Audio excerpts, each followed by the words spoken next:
Hello guys! I see a lot of people talking about dual gathering. Everyone is telling me different numbers on how much gold you can actually make per hour when you're dual gathering. So I thought to myself, I need to get some accurate numbers and I need to see how much gold you can actually make per hour dual gathering right now in the War Within. No inflated numbers, nothing crazy, just a regular gathering guide that anybody can do. So I will first of all go through what specializations I use and what equipment, what buffs and what consumables that are completely mandatory for gathering nowadays. If you do not use these, you are going to miss out on so much gold every hour you gather, so make sure that you listen along. Also, I will show you my top 3 routes in the end of the video that I like the most right now. If you have any other route, please let me know in the comments below. But let's get started with the video. So in terms of knowledge points in herbalism and mining, you will passively get it when you're out gathering, so you don't really have to worry about catching up because you will automatically do it by just gathering. Just make sure that you have done your weekly quest in the professions before you go out and gather, because otherwise you won't be able to pick up all of the catch-up knowledge points. The weekly quest will unlock after you hit level 25 in your professions, so before that you cannot pick it up. But let's check what kind of gear that I'm using in the professions currently. I have went with the finesse on the tool, enchanted with finesse, of course. I think that finesse is going to be better than perception, because finesse gives us the chance to yield more herbs when we are gathering, and perception will give us more higher ranked nodes, but I think that finesse is going to be very much better in this case, especially in herbalism. So I would go with that, and for the accessories I just have the regular ones. So what I can say is that I have just upgraded them to blue tools. This is not mandatory to get the kind of numbers that we are going to talk about later. I've been using green tools until like a couple of days ago, and having the blue tools is not going to increase your gold per hour too much, so it won't be mandatory in terms of the numbers that we are talking about today. But yeah, it's of course an upgrade, but the blue tools is something that you're going to prioritize last in those professions, because you want to get the knowledge points first. But for herbalism then, the specialization route that I would take if I were you and I were starting out, if you're a druid, I would start by getting 35 points in botany. If you're not a druid, get 40, because then you will be able to get herbs while mounted. This is so good and it's much better than I thought in the beginning, so definitely get this first. Highly recommend. After you got the first node here, you're gonna want to go over to bountiful harvest. You're gonna want to fill out the bountiful harvest node and then just pick your desired herbs depending on what zone you are. I think I started with Arathor Spear, then I went to Lure Drop, then I went to Blessing Blossom, then I went to Myco Bloom, and last Orbinid. That's the route I took. After that I just went into cultivation. Now I did mulching, and then I'm starting to work here. So basically you do not need all of these knowledge points to get the numbers that we are going to talk about later either. So what I did is I was able to pull roughly those numbers with just filled botany and mostly filled in here. But the knowledge points you get in terms of the later term here is going to just so slightly impact your gold per hour that it's not really a lot. But yeah, as I said, you don't have to like be min-maxy to get roughly the numbers that we are going to get. And those points I have just filled out like the last day or so, so I've been getting those numbers for a longer time. And now I'm just going here. I'm not really sure what to go in here yet. I just guess it's random. Maybe I would go into irradiated. I have not really thought about it yet because I don't have that much knowledge points, but probably I will be just filling out the overloading node first. Okay, so that's herbalism. Really basic, really nice. Same goes with mining. Basically, it's going to be pretty much the same. We're going to go with the finesse tool because I think it's better to yield more ores than have the chance of getting better ores. I think this is what everybody would recommend you if they are gathering. Just go for full finesse because it's so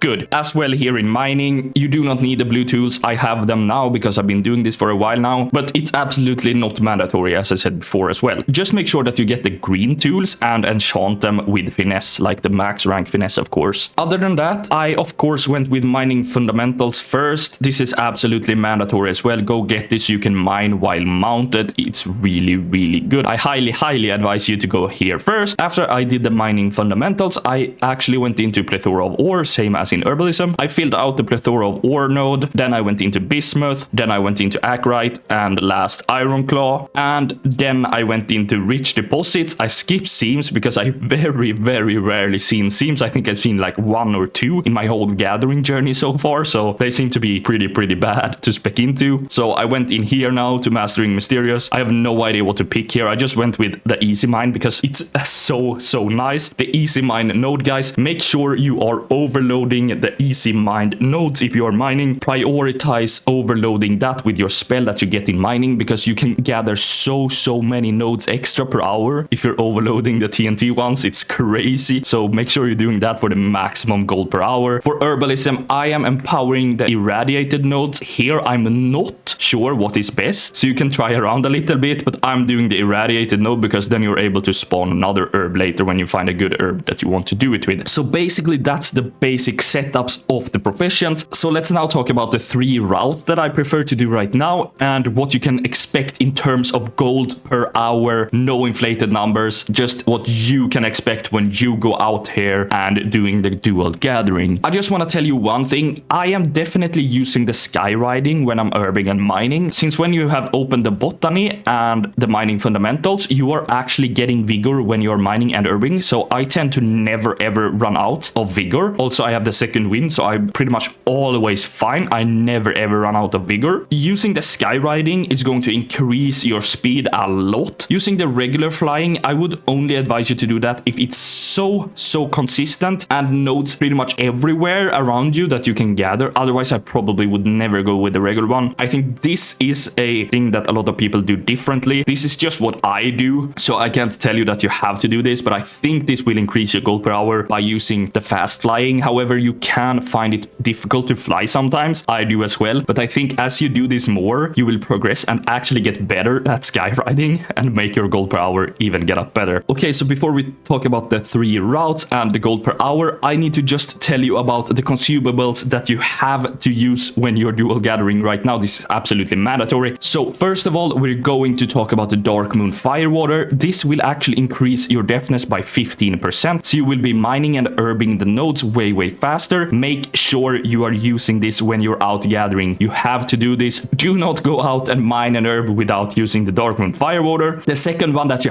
have to use is File of True Sights. This is probably the most important because this will allow you to see camouflaged nodes. If you do not use this, you will see so much less nodes that it's not even worth to be out and dual gathering. Like, there's no shot that it's worth it without the File of True Sight. Go ahead and get this. You can get it in rank 3 if you want to. It's not mandatory because you will only get a little bit more perception, but just make sure you have it. It's absolutely mandatory. So the third thing that we're going to talk about is going to be the Iron Claw Razor Stone. So this will get you 60 finesse when you enchant it on your tools. So what I do is I enchant it on both my mining tool and my herbalism tool to get that 60 extra finesse for 2 hours when you use them. They are a bit costly, cost around 266 gold right now. I'm using the rank 2 because the rank 3 is over double the price right now. I'm not sure if that little extra finesse will add that in the 2 hour. It might do. That's something that you will have to work around, but I'm currently using rank 2. So after you have all of those 3, number 4 is also going to be crucial that I think that you must have, but not everybody has this. Not everybody actually even knows about this yet, even though it is so powerful, and it's the Weaver's Prodigy buff. It will allow you to craft and gather at 30% increased speed. Absolutely insane to have this buff. To get this buff just quickly, you need to be renowned 7 or more with the Weaver in the Severed Threads to be able to get this at 30%. If you are renowned 5 or more, you will get 15%, but 7 is absolutely crucial to get, so start working on that if you haven't gotten it yet. And to actually get the buff, you also have to pick the Weaver's Pact every week, so that should be mandatory if you're actually trying to make gold right now in World of Warcraft, because it's such a powerful buff for everything. So go ahead and get that. However, it only works in the War Within zones. So now when we have got all of the crucial information out of the way, let's look at the 3 routes that I think is really good right now, that I have tried and I really like. There might be a lot of other different good routes out there, but this is the 3 that I can recommend, at least from my own experience. The first route that we're going to talk about is in the Ringing Deeps. What I do here is basically I just follow the left edge of the map in the Ringing Deeps all the way down to the bottom of the map. When I reach the bottom of the map, I take like a U-turn around, like here where the world boss area is. I take like a U-turn around it, and around when I get to the flight path here, I just fly over again and go up at the left edge again, all the way up across the map. When I reach here at the top, I usually go like around a circle here and go back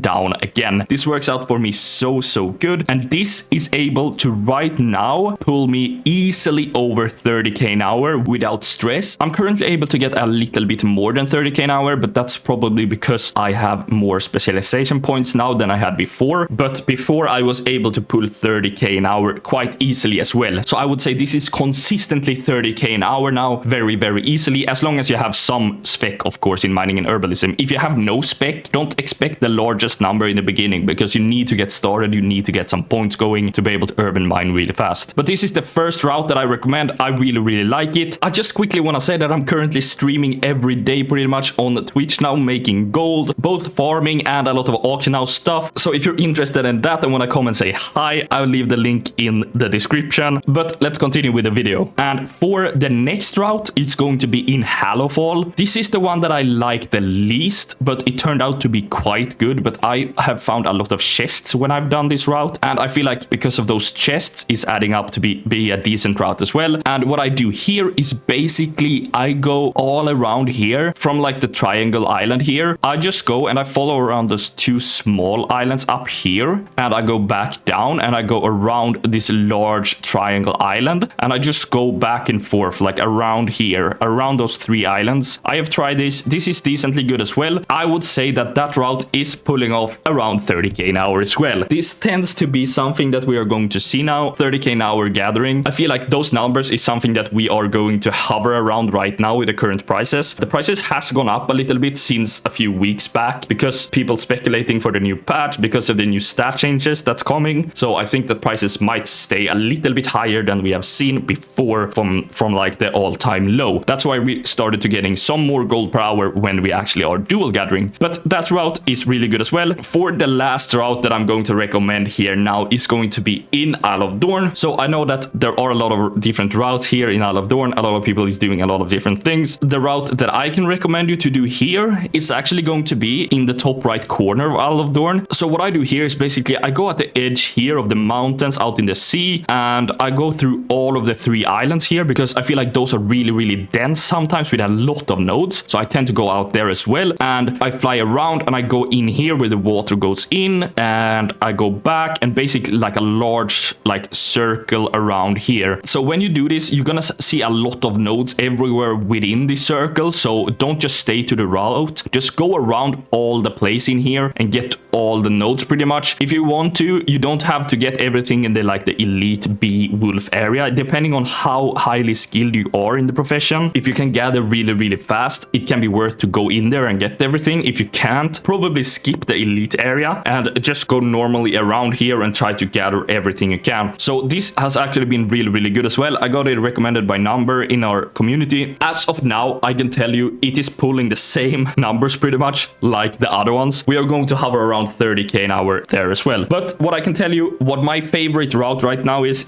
actually in the ringing deeps, just following here. It's so simple, it's so nice. I feel like I'm getting the best numbers here, slightly more than the others. It's going to stay around 30k an hour, guys. So now we know that. Now we know that's like a fact from what the numbers we've seen today, because I get people saying they make 8k an hour. I get people saying they make 50k an hour. And I can say like right now you're going to make around 30k an hour dual gathering. Kind of easy and kind of good. So that's really good. Please leave a like on the video, subscribe to my channel, say something nice in the comments, and I'll see you guys in the next video. Goodbye.